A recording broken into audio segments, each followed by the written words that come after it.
Recently, Tamakayama Jiki conquered his anxiety, and Kirishima became an unbreakable man, but nothing compares to the lesson young Eijiro, young A, just learned about being a hero. In My Hero Academia Season 4 Episode 9, Fat Gum and Kirishima encounter Rappa and Tengai, a hot-blooded spear and a stoic shield, and two villains who are exemplars of manliness, yet have very warped senses of masculinity.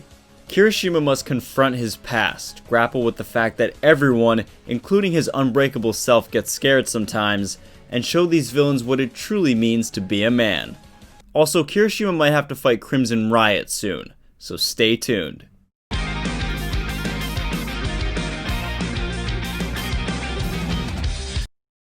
What's up, boys and girls, it's Truth Hero, and today we look at Eijiro Kirishima's backstory and all the implications it has on the current anime and manga.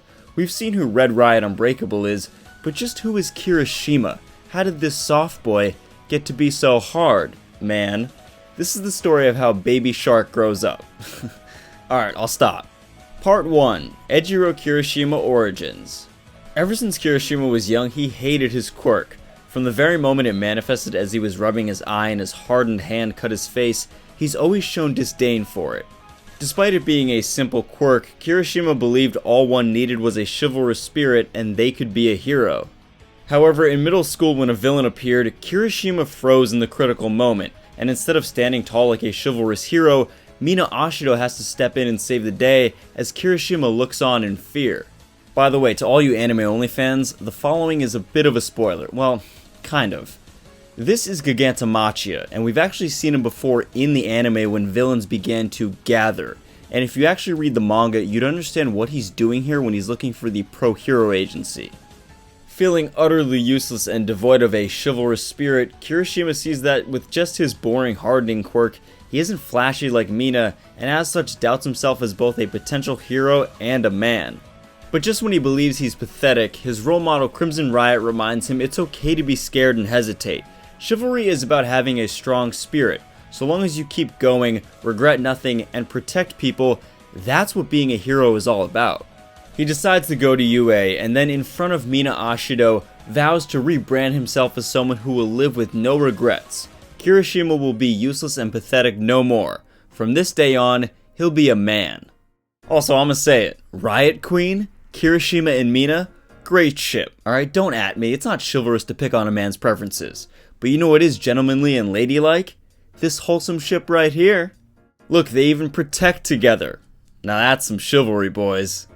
Okay, she is interested. Oh no, she's all in for Kirishima. Alright. I feel like Ashido has always had a thing for Kirishima, or she's at least always been scheming about it. I mean, she's the one to always ask Uraraka about Deku, so this girl's a master of romance. You're gonna spread rumors about Eijiro? Alright, Mina, two can play at that game. We've both got horns now. Horn buddies? Horny buddies, huh? You're just ready to ride that riot, aren't you?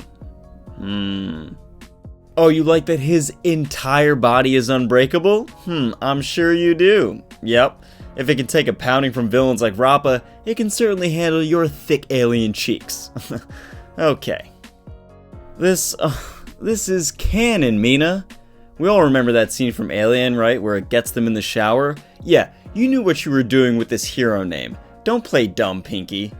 Enough, Mina, alright? Keep your damn hands off this precious soft boy.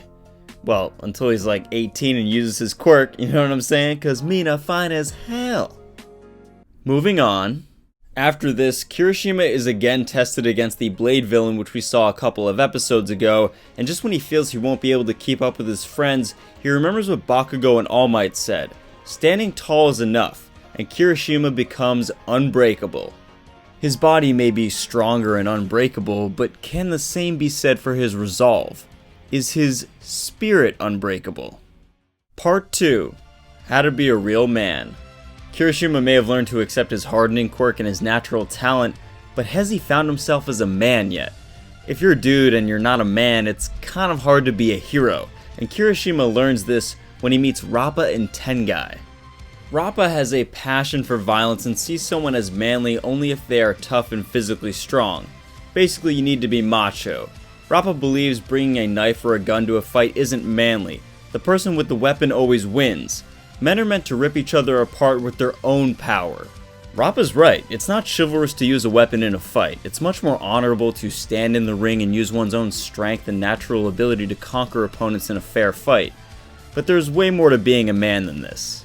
Tengai, in contrast, is calm and stoic. He believes that detaching oneself from frivolous desires and unbridled masculine emotions is what makes one manly. The ex-Buddhist even puts a barrier up to contain Rappa's fighting spirit, as he sees his raw emotion as almost lunacy and very unbecoming of humans. Like Rappa, Kirishima has always had a macho attitude and possessed things he deemed uber masculine to make himself seem manly, and like Tengai, viewed certain emotions such as fear as very unmanly. Only when these two villains are presented before him and the words of his idol Crimson Riot echo does he realize how his definition of masculinity is quite toxic, and how these two villains are two extremes but not complete men. There is so much more to being a man. You can be scared, you can run away, you can feel unworthy and useless, you can cry, so long as you never give up and always stand tall, so long as you always get back on the horse like in the sports festival. A true man walks the fine line between absolute violent and aggressive emotion on one side and cold detached stoicism on the other. Like Fat Gum absorbing and releasing energy, a true man knows when to hold emotions inside and when to use emotion to express his will in the world, and always uses that power and talent he does have to protect others. Red Riot becomes a true man when his spirit becomes unbreakable. He may not be the strongest, he may not be the most logical, but he's a true man because he always tries his best using his unique talents. And that is chivalry. Part 3. Kirishima's next challenge as a man. Why is all this true man talk so important? Well, Kirishima faced being useless. He faced his own twisted perceptions of masculinity, and now that he's fully secure in who he is as a man and a hero, his next challenge is facing all of these good things, but in evil form. He will face his idol, the chivalrous hero, Crimson Riot in nomu form. Spoilers ahead.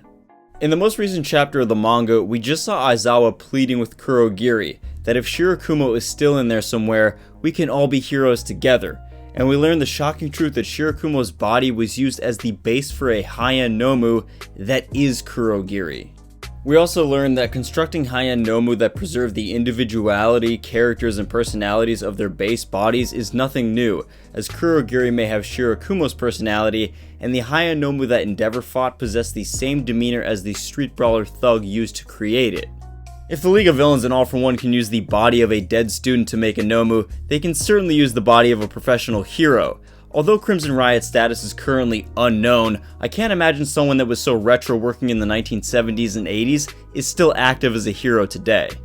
I say active in the 70s and 80s because Crimson Riot is based on subcultures like the rockabilly scene and bosozoku biker gangs that were in the height of their glory days during this time period.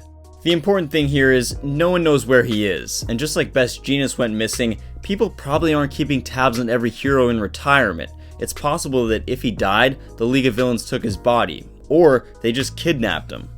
If you're thinking, yeah, it's only a possibility, well, no, actually the League of Villains have already done this with not only Shirakumo, but another professional hero, Best Jeanist.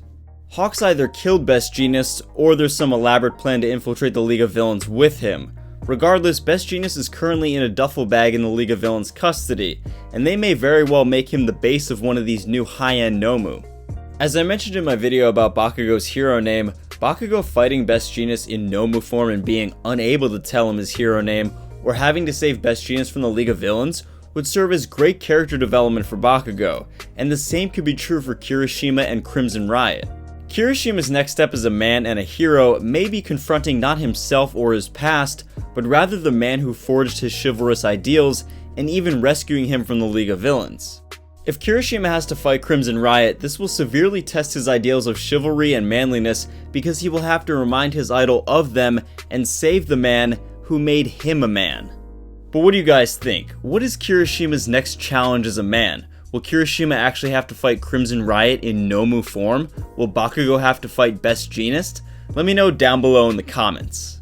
If you like My Hero Academia content and want to be chivalrous, enroll at UA today by subscribing. And until next time, plus ultra. Free